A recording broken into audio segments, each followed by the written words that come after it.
Y ahí se me pasó el rato viendo eso y después digo, oh, tengo clase con los niños. Bien. Dentina 2. Ya, nosotros habíamos visto la dentina 1 y aquí lo que tenemos que reafirmar ¿Está grabando? esta simbiosis siempre tienes que mantenerla, ¿ya? No puede haber dentina si no hay pulpa. Por eso siempre se estudian como complejo dentina-pulpa. Y lo que vamos a ver ahora es la estructura histológica de nuestra dentina. Bueno, vamos a revisar la estructura histológica de nuestra dentina. Y ya lo hemos mencionado antes, la dentina se caracteriza por presentar estos túbulos dentinarios, que son pequeños canalículos que están dentro de la matriz de la dentina. Nosotros vamos a dibujar acá el esmalte. Vamos a dibujar así nuestro esmalte. Y vamos a dibujar el cemento también. Vamos a dibujar.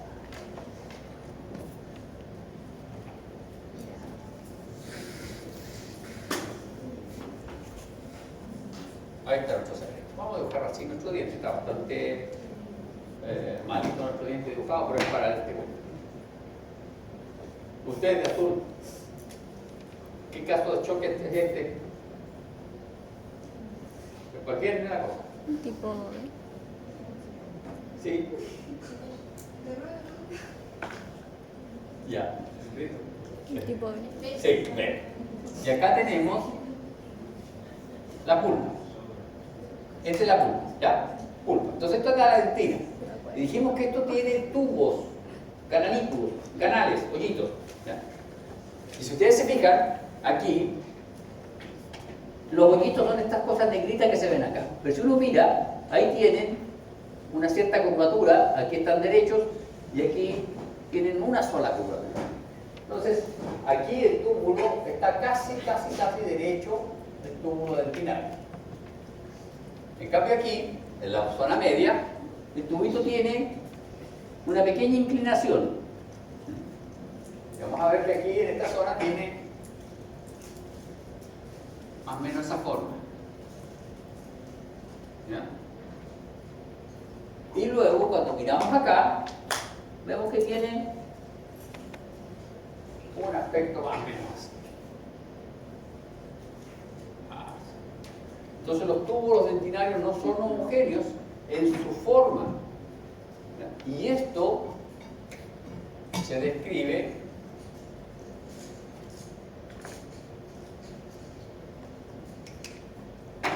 acá en este texto. Y se dice que los túbulos de la dentina o conductillos dentinarios son estructuras cilíndricas delgadas que se extienden por todo el espesor de la dentina desde la pulpa a la cava.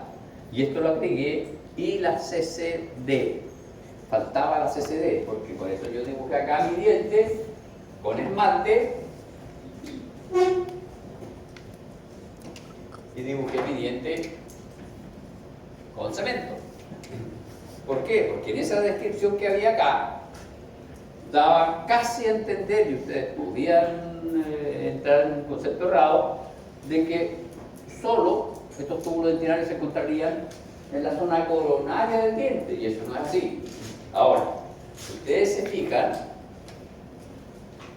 hay una zona media del diente, que es la zona de la corona, y un poquito más hacia la raíz, que es distinta de la zona de la raíz desde el punto de vista de la distribución de los túbulos dentinarios. Acá tienen una orientación, acá tienen una doble curvatura, en cambio acá tienen una sola curvatura.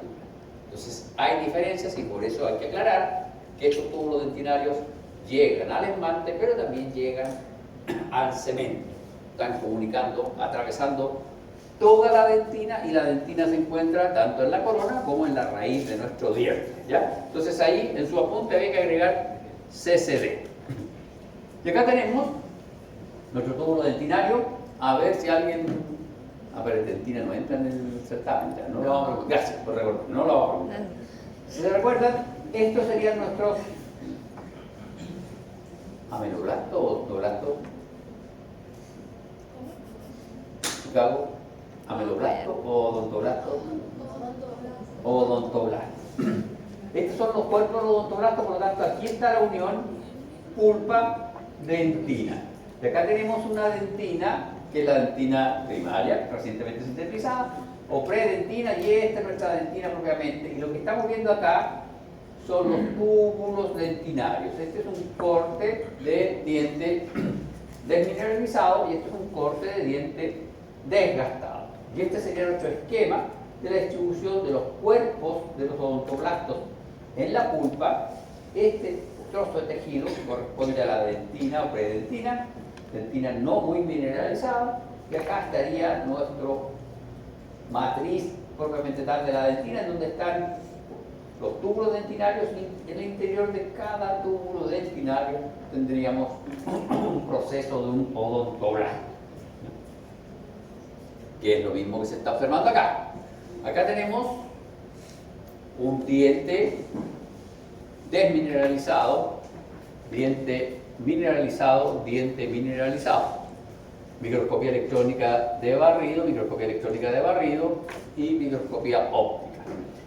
Ustedes pueden ver, acá está el cuerpo de la célula y ese es el proceso odontoblástico, y ahí pueden ver el túbulo dentinario está cortado transversalmente y aquí empieza a estar cortado tangencialmente, pero se puede seguir relativamente bien. Esta matriz que queda aquí entre cada túbulo dentinario es la matriz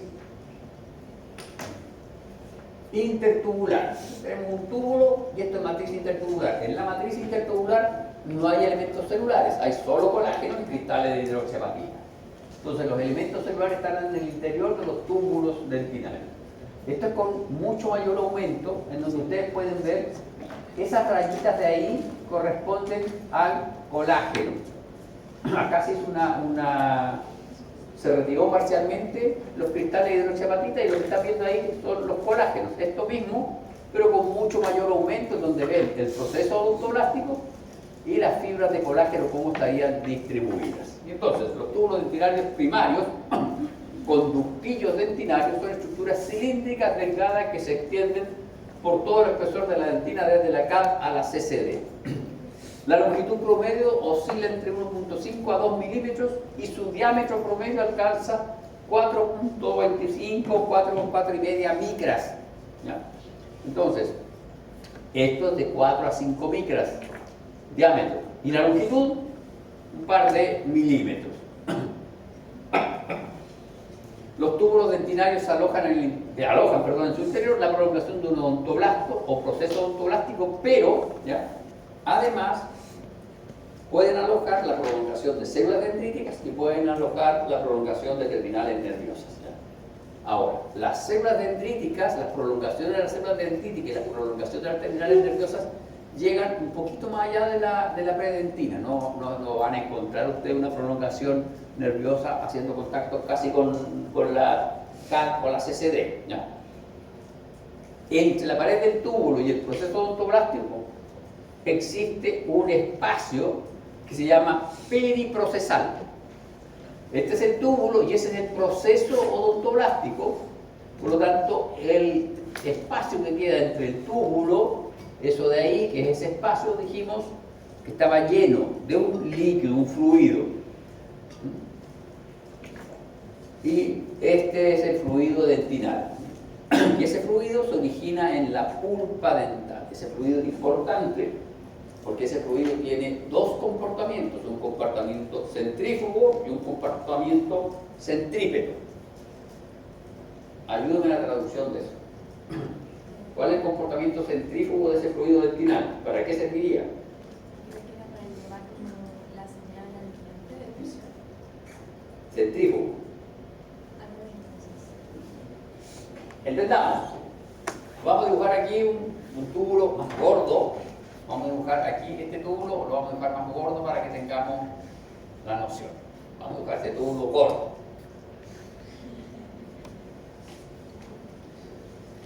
Muy gordo nuestro túbulo.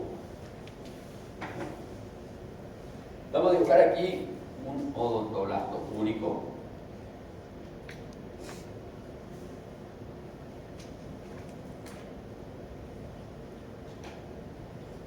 Entonces, aquí dijimos que hay un fluido y ese fluido tiene un movimiento centrífugo y un movimiento centrípeto.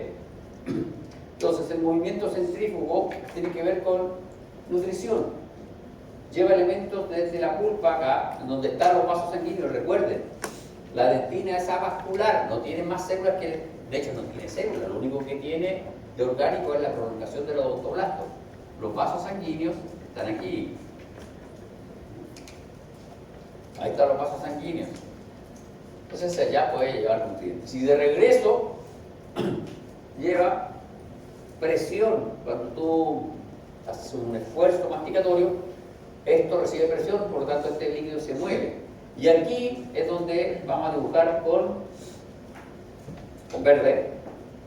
Aquí hay una célula, que es la célula dendrítica, que tiene una prolongación.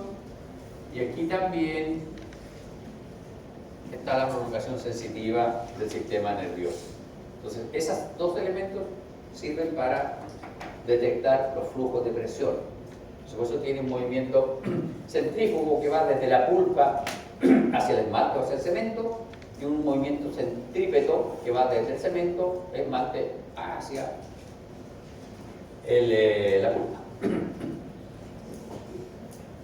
Los túbulos dentinarios secundarios, hay unos túbulos dentinarios secundarios que los vamos a dibujar aquí. Aquí vamos a dibujar otro tubo gordo. El túbulo dentinario secundario está en ese sentido. Ese es el secundario.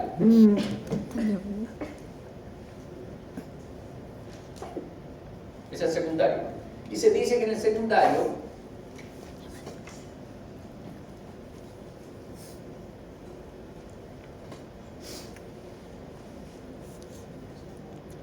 podrían haber pequeñas prolongaciones perpendiculares de la prolongación del odontoblasto, de tal manera que establecerían conexiones. ¿A qué le están recordando este cuento ya? Los osteocitos, ¿cierto? El hueso, los osteocitos. ¿Te parece harto? La naturaleza, cuando tiene un modelo exitoso, lo repite y lo modifica un poquito, ¿ya? Entonces, estas túbulos dentinarios secundarios son ramificaciones colaterales muy delgadas, una micra de diámetro, que se conectan con los túbulos vecinos. Y en algún texto dice que podrían contener pequeñas prolongaciones. Recuerden siempre que estas células, esta prolongación no es lisa, tiene pequeñas prolongaciones que van a permitirle a las células censar los movimientos del fluido, si no, no tiene mucho sentido. Bien, el proceso odontoblástico y el fluido dentinal mantienen la vitalidad de la dentina. ¿Por qué razón?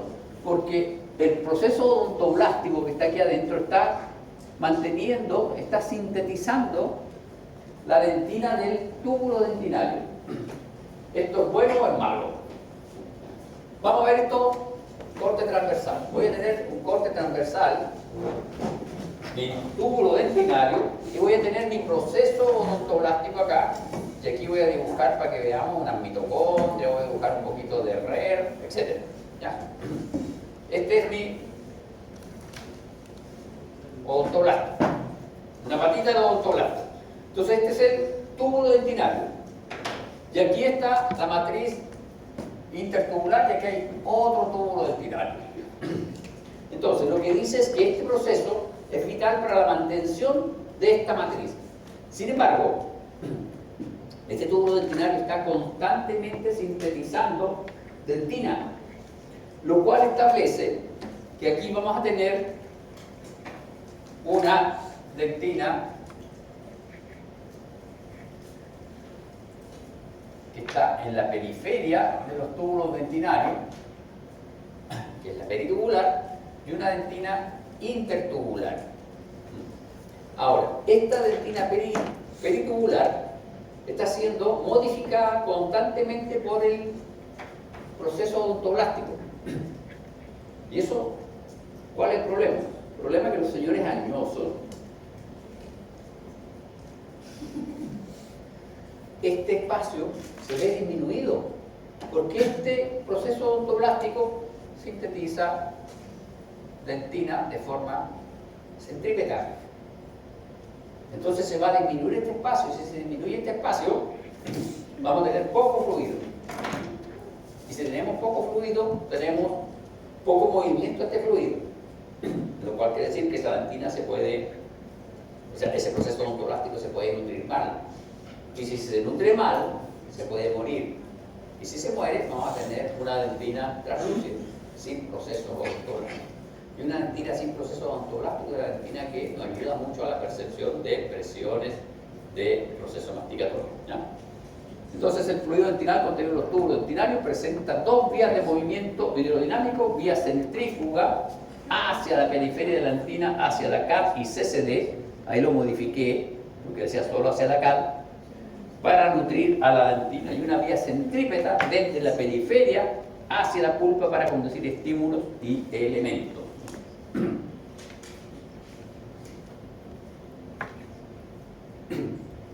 ¿Le encuentra algo malo a la vía centrípeta? Profe, no, de verdad que ni siquiera escuché que dijo algo de eso. Llegué recién, pero estoy estudiando. ¿Le encuentra algo malo a la vía centrípeta? Porque mira, hemos dicho pura flor para la vía centrípeta. Dijimos que sirve para que los cambios de presión que se producen cuando uno mastica le informen a las terminales de las células dendríticas y de las terminales nerviosas del sistema autónomo que usted está ejerciendo una presión de masticación, comiendo su membrillo. Y está muy verde su membrillo, entonces tiene que ponerle más fuerza. Pero ¿puede tener algo malo esto?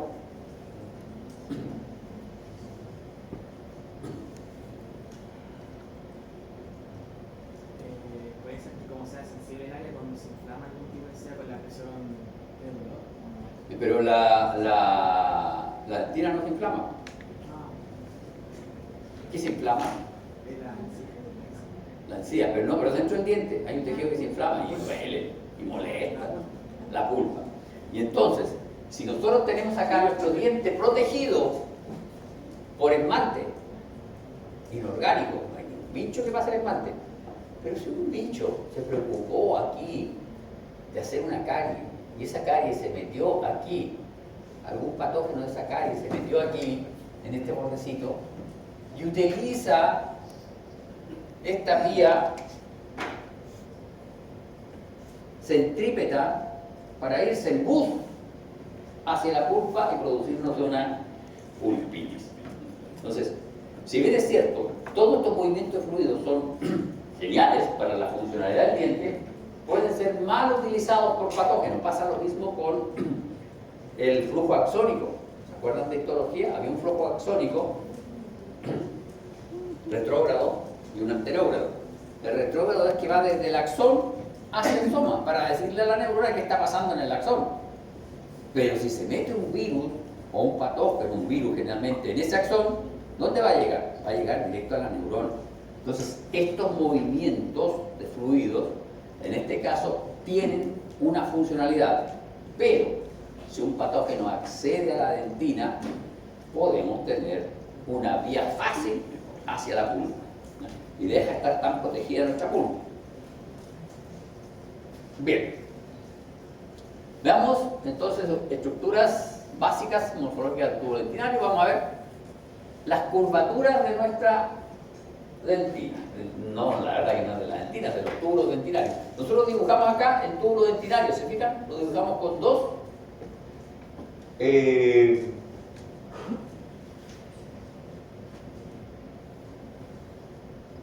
la verdad que aquí, no sé por qué, el autor del libro los describe como convexos, luego desde el punto de vista de la convección, cuando podría describirlo también desde el punto de vista de la concavidad. ¿Ya? Porque si lo vemos desde el punto de vista del esmalte, este es convexo y este es cóncavo. Sin embargo, el autor describe convexo y convexo. ¿Ya? Entonces describe que hay una curvatura cuya convexidad es coronal y hay una curvatura cuya convexidad es apical, hacia la raíz. ¿Ya? Pero esta convexidad apical tiene una concavidad coronal. Entonces, ojo con eso porque en otro texto puede estar descrito respecto de las concavidades. ¿Ya? Y entonces, vamos a tener que nuestros túbulos dentinarios tienen una curvatura primaria y eso quiere decir que el túbulo dentinario, que es más largo que el espesor de la dentina, ¿ya? Presenta curvaturas, presenta concavidades y convexidades. Y vamos a tener que presenta un trayecto doblemente curvo, es decir, presenta dos concavidades y dos convexidades. La curvatura más externa es de convexidad coronaria. Vamos a dibujarlo aquí al ladito. Vamos a dibujar acá, al ladito, otra dentina. El mate está en verde. Y entonces vamos a tener que aquí la primera curvatura es de convexidad coronaria. Es decir, esta carita apunta hacia la corona. Pero estas curvaturas solo se dan en este rango del diente, en la aproximada de la zona del cuello del diente. Porque en el ápice del diente los túbulos dentinarios son bastante rectos. Y en la zona de la raíz del diente, el túbulo dentinario tiene una sola convexidad. ¿Ya? Entonces, a nivel de la zona del cuello del diente, nuestros túbulos dentinarios van a tener una curvatura más externa que es de convexidad coronaria. Es decir, la curvatura que está aquí, cerca de la cara, tiene una convexidad coronaria. ¿Qué quiere decir eso? Que la saliente de la montaña está hacia la corona. Y una más interna de convexidad apical. Una más interna de convexidad apical, hacia la raíz. La más interna sería de concavidad coronaria. Así que ojo con eso, porque pueden aparecer en algunos textos rotulados desde el punto de vista de las concavidades. Desde el punto de vista de la concavidad, esta tiene una concavidad apical y esta tiene una concavidad coronaria. Pero esta es convexa coronaria y esta es convexa apical o radicular. ¿Por qué se dice apical? Porque, por ejemplo, yo asocio la palabra apical. Sí, mira, cuando yo empecé a hacer clase en dental fue un Cristo, porque los histólogos entendemos que apical es hacia arriba y los epitelios están polarizados en la parte de arriba, pero acá no sé, busqué el origen de apical, radicular. ¿No? Sí, sí, pero mi niña está con las dos nomenclaturas en el texto, entonces yo no tengo que decirle las dos. ¿Ya? Coronario. Bien, los túbulos dentinarios de la zona de la cúspide o región incisal son de trayectoria prácticamente recta. ¿Se fijan? La cúspide aquí son rectas. Y los túbulos dentinarios de la dentina de la región radicular presentan un trayecto curvo poco evidente de convexidad apical. Es decir, la convexidad va hacia la raíz. Y luego habría una curvatura secundaria. La curvatura secundaria no es tan evidente y hace referencia al hecho de que el odontoblasto, cuando inició la síntesis, estaba así. Y cuando va avanzando, porque este odontoblasto estaba aquí, ahí en un inicio, y va avanzando y va generando dentina, no lo hace perfectamente derechito, sino que se va curvando. Ahora, ¿por qué va ocurriendo esto? Porque cuando el odontoblasto está trabajando, está como ustedes, así, en un inicio. Tiene incluso separación entre odontoblasto y odontoblasto. Y están en un espacio así de grande. Pero luego, la cámara interna del diente, como van sintetizando de forma centrípeta la dentina, la cámara va disminuyendo. Y pasa lo que pasa con esta sala. ¿Se fijan? La sala va disminuyendo del espacio. Entonces, si ustedes intentan ponerse la misma, intentan poner acá ese mesón, el mesón no entra. Y ustedes van a tener, si quieren estar los mismos 20 alumnos, van a tener que juntarse. Y luego, más adelante, van a tener que empezar a girar su cuerpo. Y más adelante van a quedar así, los 20. Estábamos así, pero como disminuyó el espacio, vamos girando, y al final quedamos así de costado. Y ese giro aparentemente genera una especie de tirabuzón en el interior del conducto dentinario y es lo que se denomina la curvatura secundaria del túbulo dentinario. Esto es súper importante que ustedes lo tengan claro. Este crecimiento que lo que hace es, partimos nosotros y lo vamos a dibujar acá. partimos nosotros con este espacio y terminamos con este espacio. Por lo tanto, si tengo yo esos 4 odontoblastos con sus procesos, si los tengo acá, van a estar mucho más cerca. Entonces, si yo veo esto cortado transversalmente, ¿se fijan en el efecto? Aquí voy a tener, esto es una mano. Una mano. En un área determinada, al inicio de la síntesis de la dentina, voy a tener 2 procesos por mano cuadrada. En cambio, acá, en este borde, voy a tener 4 procesos por mano cuadrada. ¿Por qué razón? Porque el espacio empezó con ese tamaño y terminó con un tamaño mucho menor. Entonces las células se fueron apilando, ya no tenían tanto espacio, entonces mantienen sus procesos. Y eso es lo que hace también que el proceso sea curvo, se va moviendo, ¿ya? Entonces, si ustedes analizan la dentina, aquí la cantidad de procesos es el mismo. Son 5 millones de procesos, pongamos un número así. Pero estos 5 millones de procesos están en 1 hectárea de espacio. En cambio aquí tienen los mismos 5 millones, pero están en 1/4 de hectárea de terreno. Entonces se apilaron. Entonces si yo veo aquí, voy a ver los túbulos dentinarios mucho más separados, con más matriz intertubular que aquí. Aquí voy a ver menos matriz intertubular, porque va disminuyendo el tamaño de la cámara pulpar. Entonces nuestros túbulos dentinarios van disminuyendo el calibre con la edad, y la cámara pulpar también va disminuyendo con la edad de tamaño. Ustedes tienen una cámara pulpar más grande que la cámara pulpar de mis dientes. ¿Por qué? Porque la dentina está activamente durante toda nuestra vida siendo sintetizada. Al contrario de nuestro esmalte, que erupciona nuestro diente, eclosiona nuestro diente, sale nuestro diente y se acabó la síntesis de esmalte. Y es lo que tenemos. Y de ahí lo único que hacemos es gastarlo. Con la dentina fuimos más previsores y la mantenemos.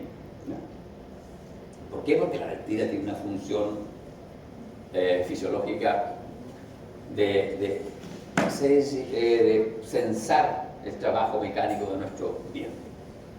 Bien, y acá está otro detalle que tiene también que ver con esto de del movimiento de los odontoblastos por esta síntesis centrípeta. Y nosotros vamos a ver que, se fijan, los odontoblastos en la zona donde terminan, cuando los odontoblastos terminan y hacen contacto con el esmalte, la terminación del odontoblasto es distinta a la terminación del odontoblasto cuando hace contacto con el cemento.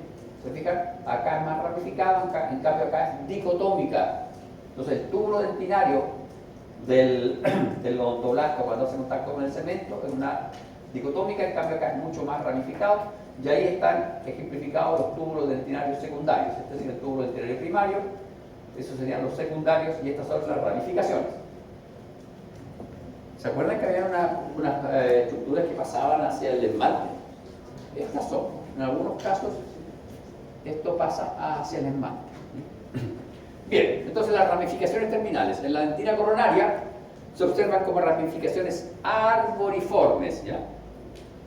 Y en la dentina radicular, o la que está en contacto con el esmalte, se observan ramificaciones dicotómicas, de 2 en 2 así. Y esto es lo que yo les decía, producto del desarrollo centrípeto de la dentina. Entonces, acá debería borrar yo estas cosas, porque si estoy explicando, pues, para preguntar si son capaces de deducir. ¿Se fijan? Miren, ese proceso, si nosotros contamos los procesos que hay aquí por área cuadrada, hay mucho menos. En cambio acá hay más procesos por área cuadrada, el mismo tamaño de foto, pero aquí hay muchos más procesos. ¿Qué quiere decir eso? ¿Que los odontoblastos hicieron mitosis y aumentaron? No. Los odontoblastos acá estaban más separados y entraron en un camino con una especie de embudo, en donde va disminuyendo el espacio porque la cámara pulpar en un inicio del diente era de un tamaño y se va reduciendo de tamaño. Y eso genera que se junten entre ellos y genera curvatura secundaria, que el bacilodontoblasta empieza a girar para poder posicionarse uno al ladito del otro. Eso hace que aumente la resistencia, más o sea, de la misma cantidad, pero en un caso más reducido, eso aumenta que sea más resistente a la presión. Que haya más matriz. A ver, aquí hay más matriz intertubular y esa es la matriz peritubular. La matriz peritubular es la matriz más calcificada. Ya vamos a ver que tiene otro fragmento. Esto no es tan calcificado, aquí hay más colágeno. Aquí está altamente calcificada. De hecho, tú lo ves, mira, esto se ve distinto. Entonces, ahí está el túbulo dentinario, esta es la matriz más calcificada que hay. Por lo tanto, si tú lo piensas desde el punto de vista mecánico, esto debería ser más blandito que esto, en donde hay menos matriz intertubular.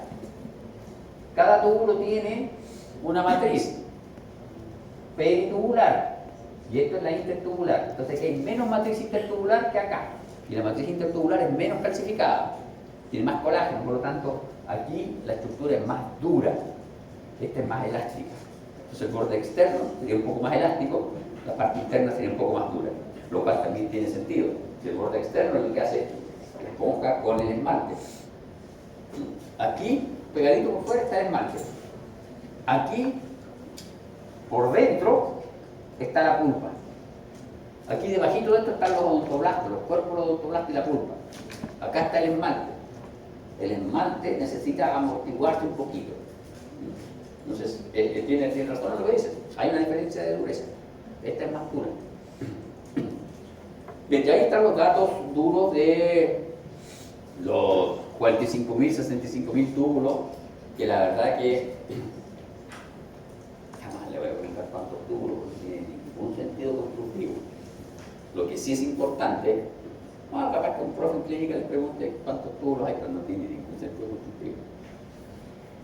Lo que tenemos que entender es que hay una disminución, ¿ya?, de matriz intertubular.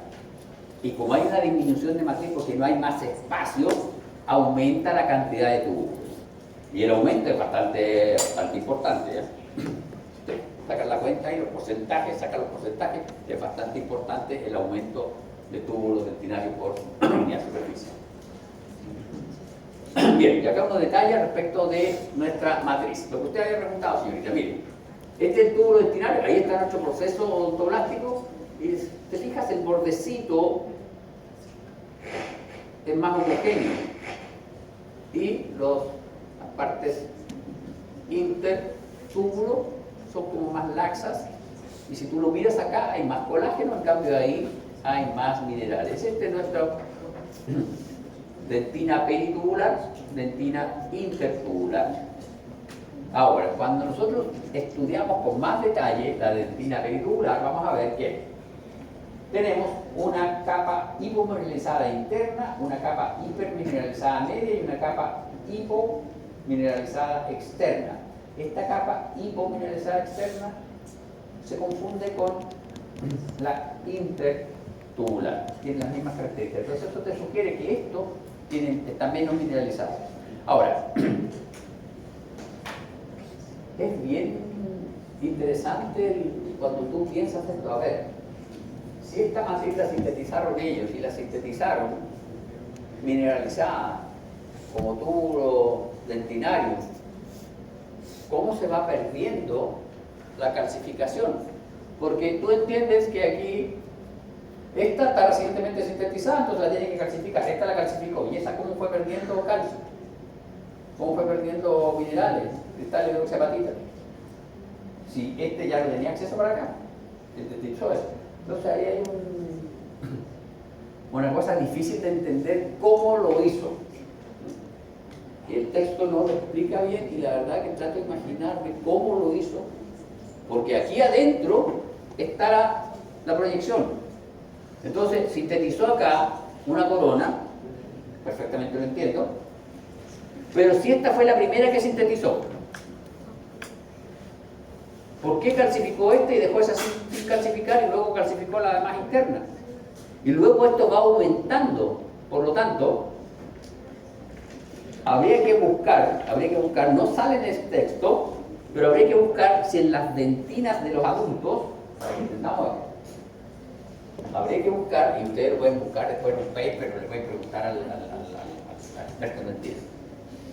Entonces nosotros tenemos, acá, tenemos este es nuestro túbulo dentinario, tenemos hipo, hiper, hipo, ¿cierto? Si esto va sintetizando hacia adentro, lo normal es que el hiper pues aumentando. Y aquí el hipo. Entonces, no encontré ningún dato respecto de una foto de una dentina envejecida en donde muestre que efectivamente una dentina envejecida aumenta la zona media hipermineralizada en la matriz. Porque si tú miras acá, mira la matriz, mira el espesor. Y esta dentina fue la primera que sintetizaste. Esta es de las últimas. Y como que el espesor de la dentina peritubular sigue igual. Ahora, este no lo rotulan como un diente de un señor añoso como yo. Pero habría, no le puedo dar un diente así de tipo. Pero habría que ver, habría que buscar cómo se entiende esto, ¿no? Porque estos son procesos activos. La dentina está sufriendo procesos activos, está, comillas, mucho más viva que el esmalte. Tiene actividad, el esmalte, más allá de fijar cristales e intercambiar calcio por flúor. ¿Ya?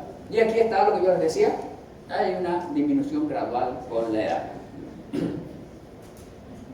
Bien, zonas de la dentina peritubular, que ya la hemos visto, tiene una región hipomineralizada externa, que esta es la que está en contacto con la matriz intertubular, tiene una región hipermineralizada, que corresponde a la zona de mayor mineralización, que es la zona media, que según entiendo yo, sería la que va aumentando con la edad. Esta zona hipermineralizada debería aumentar su espesor con la edad, dado que con la edad disminuye este espacio, ¿no? Este espacio de aquí, que es el espacio periprocesal, que es el espacio que contiene el líquido, que contiene la prolongación de la célula dendrítica, que contiene acá la terminal nerviosa. Este espacio debería disminuir, por lo tanto, este hipermineralizado debería aumentar. Y la zona hipomineralizada interna, eso se entiende porque es la que sintetizó recién, entonces tiene que mineralizarla. Y acá está, esta es nuestra última diapo, en donde tenemos la prolongación del odontoblasto, el espacio periprocesal, y queremos ver que en este espacio periprocesal aparecen otros elementos. ¿Se fijan? Esto es matriz, esto es una imagen de matriz de dentina cortada transversalmente, y lo que estamos viendo acá es microscopía electrónica de transmisión. ¿Se fijan? Esta es la matriz de colágeno, ese es nuestro proceso del odontoblasto, este es el espacio periprocesal, y ahí se fijan, esa es una terminal nerviosa. Entonces con esto comprobamos que esa es una terminal nerviosa. Y esto es dentina próxima a la zona de la pulpa. Acá también tenemos, ¿se fijan? La terminal nerviosa. Y este es el esquema de los elementos que nosotros podemos encontrar en este espacio.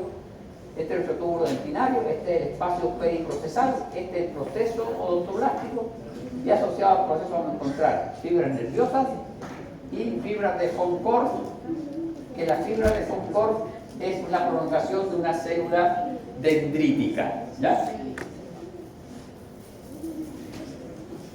Bien, ya ahí está nuestra dentina intertubular, en donde ustedes pueden ver hay bastante más colágeno que en la dentina peritubular. Bien, nos vemos el jueves entonces. Y después nos vemos el viernes, ¿verdad?